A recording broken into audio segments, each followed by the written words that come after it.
Jeeva cinema நேயர்களுக்கு வணக்கம். நான் உங்க சுஷீந்திரன். நம்ம எதிர்பார்த்த மாரி ஸ்டார் படம் வெளியாயிடுச்சு.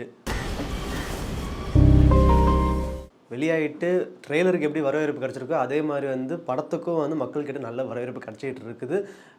ஒரு பக்கத்துல நல்ல பேர் வாங்கிட்டு இருந்தாலும், இன்னொரு பக்கத்துல படம் எதிர்பார்த்த அளவுக்கு இல்ல. ஆவரேஜா இருக்கு. நம்ம ஓவரா எக்ஸ்பெக்ட் பண்ணிட்டோம். இது உலக சினிமாக்கான படம் இல்ல அப்படின்ற மாரி நெறைய பேர் சொல்லிட்டு இருக்காங்க.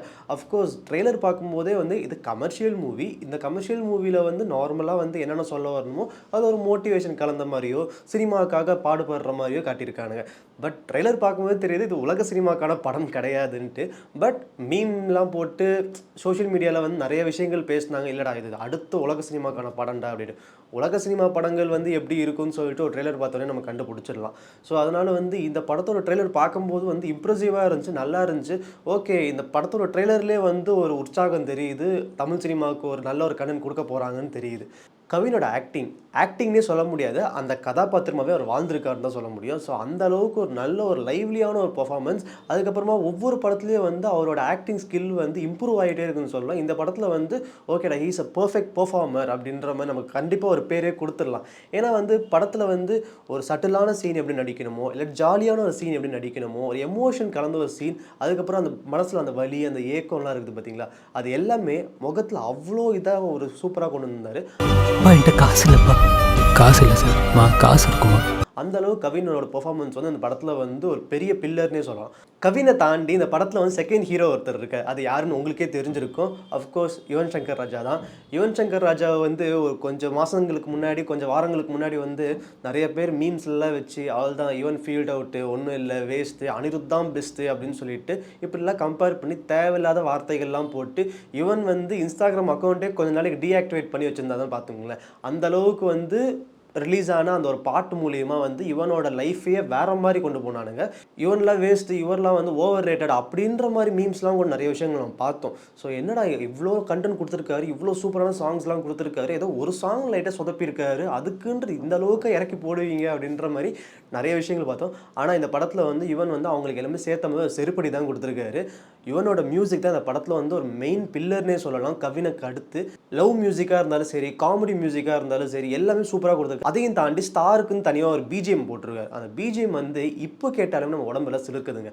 அந்த அளவுக்கு ஒரு சூப்பரான ஒரு பிஜிஎம். அதுவும் இல்லாமல் பிஜிஎம் எந்தெந்த இடத்துல வேணுமோ அந்தந்த இடத்துக்கு சூப்பராக கொடுத்துருக்காரு. இந்த மூஞ்ச வச்சுக்கிட்டு எப்படி நடிப்பான்னு கேட்டேன். அதுவும் இல்லாமல் படத்தோட பாடல்கள்லாம் கூட படத்தோட படமாக பார்க்கும்போது சூப்பராக இருக்குதுங்க. அந்த அளவுக்கு ஒரு நல்ல ஒரு பாடல்களும் கொடுத்துருக்காரு.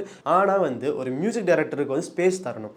எங்களுக்கு இந்த மாதிரி வேணும்னு சொல்லிட்டா ஓகே. இல்லை அவர் நல்லா கொடுத்தாலும் இல்லைப்பா அதெல்லாம் வேண்டாம், எனக்கு இந்த மாதிரி தான் வேணும்னு சொல்லிட்டு பெரிய பெரிய ஆக்டர்ஸும் அதே மாதிரி பெரிய பெரிய டைரக்டர்ஸும் டம்ப் பண்ணுறாங்க. இல்லை எனக்கு இப்படி இருந்தால் போதும், இந்த அளவுக்கு இருந்தால் போதும், இல்லை சார் இது நல்லாவே இல்லை சார் அப்படின்னு சொன்னாலும் இவங்க என்ன பண்ணுவாங்க, ஓகே இல்லை எங்களுக்கு இதான் வேணும், எங்களுக்கு இந்த அளவுக்கு இருந்தால் போதும் அப்படின்னு சொல்லிட்டு வரக்கூடிய மியூசிக் டைரக்டர்ஸ் கிட்ட இருந்து இத்தினூண்டு மட்டும் தான் எடுக்கிறாங்க. அதாவது அவங்க எதிர்பார்க்குற மாதிரி டைரக்டர்ஸோ ஹீரோஸோ எதிர்பார்க்கறது மட்டும் தான் எடுக்கிறாங்க.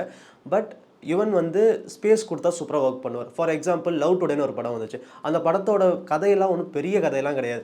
ஆனால் படம் ஹிட் ஆனதுக்கு மெயின் ரீசன் யுவன் சங்கர் ராஜா தான். யுவன் சங்கர் ராஜா மியூசிக் அந்த படத்துக்கு ஒரு பெரிய உயிரோட்டமே கொடுத்துச்சு. பாடல்களும் சரி, படத்தோட மியூசிக்கும் சரி அவ்வளோ சூப்பராக கொடுத்துருந்தாரு. அதனால தான் அந்த படம் அவ்வளோ பெரிய ஹிட்டும் ஆச்சு, அவ்வளோ பெரிய பேரும் வாங்குச்சு. ஸோ ஸ்பேஸ் தரணும். வலிமை படத்தில் யுவன் சங்கர் ராஜாவுக்கு பெரிய ஸ்பேஸ் கொடுக்கல. அது ஏன் என்ன விஷயம்னு தெரியாது. அதே மாதிரி கோட் படத்தில் என்ன மாதிரி கொடுத்துருக்காங்கன்னு தெரியாது. இல்லாட்டி எங்களுக்கு இவ்வளோதான் வேணும், இப்படி இருந்தால் போதும் அப்படின்னு சொல்லிட்டு கேட்டிருக்காங்களா. வெங்கட் பிரபு யுவன் சங்கர் ராஜாவோட பெரிய ஃபேன். அஃப்கோர்ஸ் அவங்க குடும்பத்தை சேர்ந்தவர் தான் அவர். ஸோ அதனால கோட்டில் எந்த மாதிரி சம்பவங்கள் பண்ணியிருக்காங்கன்னு தெரியல. ஆனால் கோட்டோட ஃபர்ஸ்ட் சிங்கிள் விசில் போடுன்ற சாங் இப்போ வரைக்குமே நிறைய பேர் நெகட்டிவாக தான் சொல்லிட்டு இருக்காங்க. சில பேருக்கு பிடிச்சிருக்குது, பட் நெகட்டிவாக தான் சொல்லிட்டு இருக்காங்க. ஸோ படம் ரிலீஸ் ஆனதுக்கு அப்புறம் தான் தெரியும் அதில் என்ன பண்ணியிருக்காங்கன்ட்டு. பட் யுவன் சங்கர் ராஜா எந்த மாதிரி ஒரு மியூசிக் டைரக்டர்னு சொல்லிட்டு மறுபடியும் ப்ரூவ் பண்ணியிருக்காரு. அவர் இதாண்டா ட்ரீட்டு, இந்தாடா வச்சுக்கோங்கடா அப்படின்னு சொல்லிட்டு. அதுவும் இல்லாமல் இந்த படத்தில் ஒரு சர்ப்ரைஸான சீன்ஸ் நிறைய விஷயங்கள் இருக்குன்னு சொன்னாங்க. ஆனால் யுவன் சங்கர் ராஜா ஃபேன்ஸுக்கு ஒரு பெரிய சர்ப்ரைஸ் இருக்குது. இந்த படத்தில் யுவன் சங்கர் ராஜாவோட ஃபேமஸான ஒரு சாங் ஒன்று இருக்குது. அது என்னன்னு நான் சொல்ல போகிறது இல்லை. நீங்கள் படம் பார்க்காதவங்க கண்டிப்பாக தேட்டரில் போய் பார்க்கும்போது உங்களுக்கே சர்ப்ரைஸாக இருக்கும். ஏன் இப்போ வரைக்கும் அந்த சாங் லட்சக்கணக்கான பேரோட பிளேலிஸ்ட்டில் இருக்குன்னா பார்த்துக்குங்களேன். அந்த சாங்கை கேட்காத ஆட்களே இருக்க மாட்டாங்க. அந்த அளவுக்கு அந்த சாங் கேட்டிருப்பாங்க. அந்த சாங் வந்து எல்லாத்துக்கும் ஒரு ஃபேவரட்டான சாங்னு சொல்லலாம்.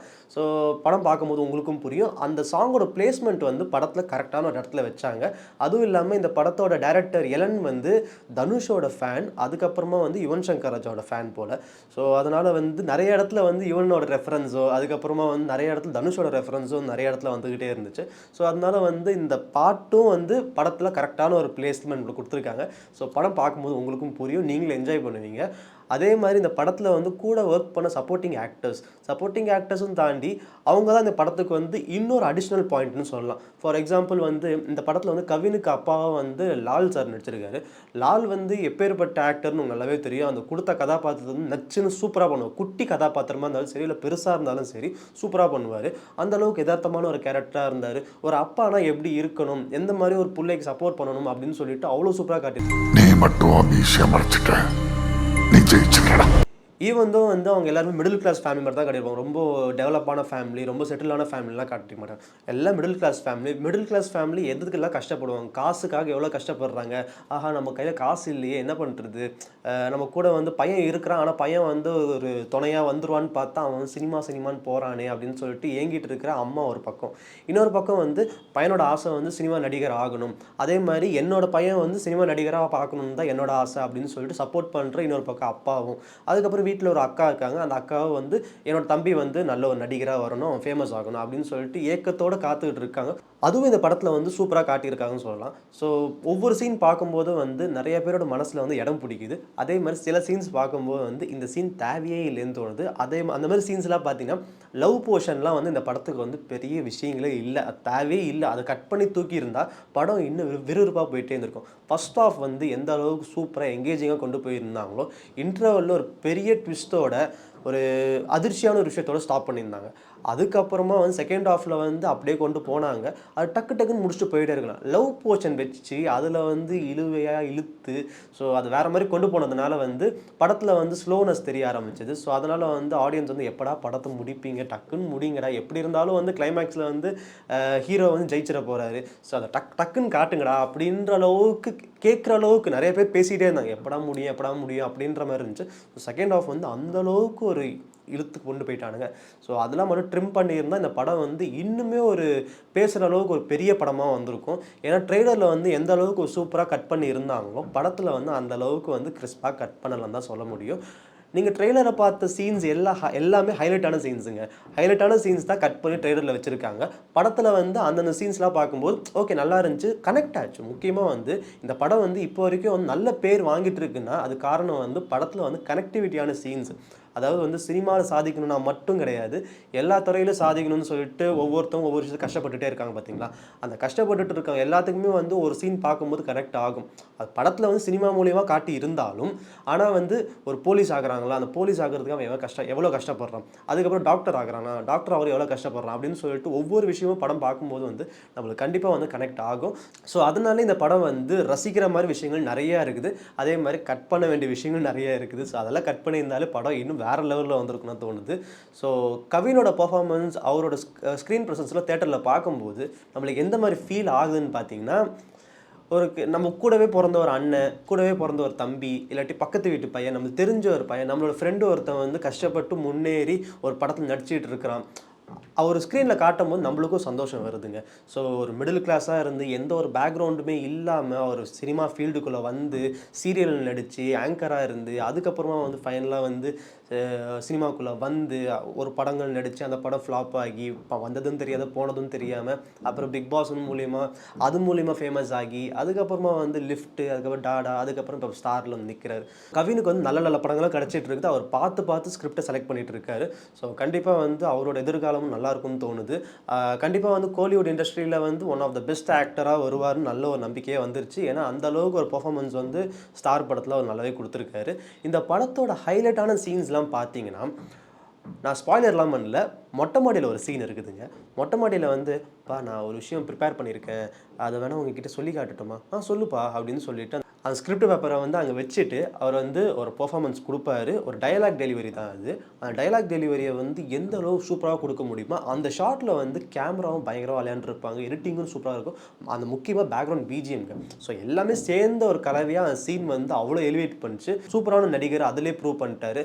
அதுக்கப்புறமா வந்து மும்பை போவார். மும்பை போயிட்டு வந்து அந்த ஃபோன் பூத்தில் வந்து அவங்க அப்பா கால் பண்ணிப்பா இந்த மாதிரிப்பா அந்த மாதிரிப்பா கையில் காசு இல்லைப்பா அப்படின்னு சொல்லிட்டு கண்ணு கலங்கி அழுதுகிட்டு இருக்கும்போது அந்த ஒரு பர்ஃபார்மன்ஸ் கொடுத்துருப்பாரு. அதே மாதிரி வந்து எனக்கு வாய்ப்பு கிடைக்கலையே, கை வரைக்கும் வந்துருச்சு, அந்த வாய்ப்பு கிடைக்கும் போது எனக்கு இந்த மாதிரி ஆயிடுச்சே அப்படின்னு சொல்லிட்டு ஒரு பர்ஃபார்மன்ஸ் கொடுத்துருப்பாரு. இந்த படத்துலேயே வந்து நிறைய கெட்டப் சேஞ்சிங்லாம் கூட இருக்குது. கெட்டப் சேஞ்சிங்னா தோற்றங்கள், அதாவது வந்து தாடி வச்சிருக்கிற மாதிரியோ க்ளீன் ஷேவில் இருக்கிற மாதிரியோ மொட்டை அடித்த மாதிரியோ நிறைய விஷயங்கள் காட்டியிருக்காங்க. ஸோ படம் பார்க்கும்போது உங்களுக்கு கண்டிப்பாக புரியும் என்னென்ன விஷயங்கள் நடந்திருக்கு அப்படின்ட்டு. ஓவரால் இந்த படம் வந்து பார்க்கலாமா வேணாம்னு கேட்டிங்கன்னா கண்டிப்பாக ஒரு வாட்டி நீங்கள் பார்த்தே தான் ஆகணும். அந்தளவுக்கு நல்ல படம் தான் இது. அதாவது கம்பேர் பண்ணக்கூடாது. 2024 இது வரைக்கும் ரிலீஸ் ஆன தமிழ் படங்களில் வந்து இந்த படம் வந்து ஒரு நல்ல படம்னு சொல்லலாம். ஆனால் நீங்கள் எந்த விதமான எதிர்பார்ப்புமே இல்லாமல் போயிட்டு பிளாங்காக உட்காந்து பாருங்கள். ஏன்னா ட்ரெய்லரில் வந்து நிறைய ஹைப்லாம் ஏற்றி விட்டாங்க. ஸோ பிளாங்காக போய் உட்காந்து நீங்கள் பார்த்தீங்கன்னா வெளியில் வரும்போது வந்து நல்ல படம்ப்பா அப்படின்ற மாதிரி இருக்கும். அதையும் தாண்டி இந்த படத்தில் வந்து சர்ப்ரைசிங்கான இன்னொரு கேமியோவும் இருக்குது. அதுவும் நான் ஸ்பாய்லர் பண்ண விரும்பல. நீங்கள் படம் பார்க்கும்போது உங்களுக்கும் வந்து சர்ப்ரைசிங்காக அழகாக இருக்கும். இவரா அப்படின்ற மாதிரி இருக்கும். ஸோ கண்டிப்பாக படம் பாருங்கள் நீங்கள். அதையும் தாண்டி இந்த படத்தோட கிளைமேக்ஸ் வந்து சிங்கிள் டேக். கிளைமேக்ஸ் மட்டும் சிங்கிள் டேக்குன்னு இல்லை, படத்தில் நிறையா சீன்ஸில் வந்து சிங்கிள் டேக் ஷாட்ஸ் நிறையா இருக்குது. அதில் சூப்பராக கவின் பெர்ஃபார்ம் பண்ணியிருக்காரு. அதே மாதிரி டைரக்டர் எலன், இந்த எலன் வந்து இது அவரோட 2வது படம். இதுக்கு முன்னாடி பியா பிரேம காதல் எடுத்தார். பியா பிரேம காதல் வந்து ஒரு லிவிங் டுகெதர், இந்த சொசைட்டி எப்படி இருக்குது அப்படின்னு சொல்லிட்டு ஒரு ஜாலியாக ஒரு ரொமான்டிக்காக கொண்டு போன ஒரு படம். அந்த படமும் நல்லா ஓடிச்சு, நல்ல கலெக்ஷனும் பார்த்துட்டு சாங்ஸ் எல்லாமே சூப்பர் டூப்பர் ஹிட்டு. ஸோ அதே மாதிரி இந்த படத்துலேயும் சாங்ஸ் எல்லாமே சூப்பர் டூப்பர் ஹிட்டு. அதுக்கப்புறமா வந்து படத்தோட கதையை மட்டும் கொஞ்சம் இழுவியாக கொண்டு போயிட்டாங்களோ அப்படின்ற மாதிரி மட்டும் தான் இந்த படத்தோட நெகட்டிவ் பாயிண்ட்டாக இருக்குது. சில விஷயங்கள் கனெக்ட் ஆகலை, சில விஷயங்கள் கட் பண்ணியிருக்கலாம். ஸோ அந்த மாதிரி விஷயங்கள் மட்டும்தான் இருக்குது. ஸோ படம் ஓவரால் பார்த்தீங்கன்னா கண்டிப்பாக பார்க்க வேண்டிய ஒரு படம் தான்.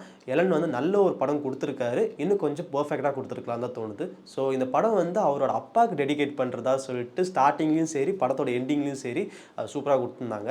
அதாவது வந்து உங்களுக்கு ஒரு விஷயம் வேணும் அப்படின்னா அது கண்டிப்பாக நீங்கள் போராடிக்கிட்டே தான் இருக்கணும். என்ன நடந்தாலும் சரி, நீங்கள் ட்ராக் மாறி போனாலும் மறுபடியும் நீங்கள் அந்த களத்துக்குள்ளே வந்து தான் ஆவீங்க. ஸோ அந்த மாதிரி மொமெண்ட்ஸும் இந்த படத்தில் நிறைய இருக்குது. ஏன்னா வந்து ட்ராக் மாறியும் போவார், மறுபடியும் அந்த ஃபீல்டுக்குள்ளேயும் வருவார். என் மூஞ்சியை பார்ப்பீங்கடா நீங்கள், கண்டிப்பாக என் மூஞ்சியை ஒரு நாள் நீங்கள் எல்லோரும் பார்ப்பீங்க அப்படின்னு சொல்லிட்டு ஆஃபீஸில் வந்து எல்லாத்துக்கு முன்னாடி கத்தி பெர்ஃபார்ம் பண்ணுற சீனாக இருக்கட்டும், எல்லா சீன்லேயும் வந்து கவின் கலக்கிட்டாருன்னு தான் சொல்ல முடியும். ஸோ இந்த படம் வந்து கண்டிப்பாக நீங்கள் எல்லாருமே தாராளமாக பார்க்கலாம். ஒரு வாட்டி கண்டிப்பாக பார்க்கலாம். அதாவது நெகட்டிவ் ரிவ்யூஸ்லாம் பார்த்துட்டு ஐயோ வேஸ்ட்டு போல் இருக்குது அப்படின்னு சொல்லிட்டு ஒன்றுமே இல்லாத படமும் கிடையாது. அதே மாதிரி ஆஹா ஓஹோன்ற படமும் கிடையாது. கண்டிப்பாக ஒரு வாட்டி நீங்கள் தாராளமாக டீசெண்டாக ஃபேமிலியோட பார்க்கலாம். ஸோ இந்த படத்தில் எந்த விதமான தப்பான காட்சிகளும் 18+ காட்சிகளும் எதுவுமே இல்லை. ஸோ இதே மாதிரி சுவாரஸ்யமான விஷயங்களுக்கு ஜீவா சினிமா சேனல் சப்ஸ்கிரைப் பண்ணுங்கள், லைக் பண்ணுங்கள், ஷேர் பண்ணுங்கள். நன்றி.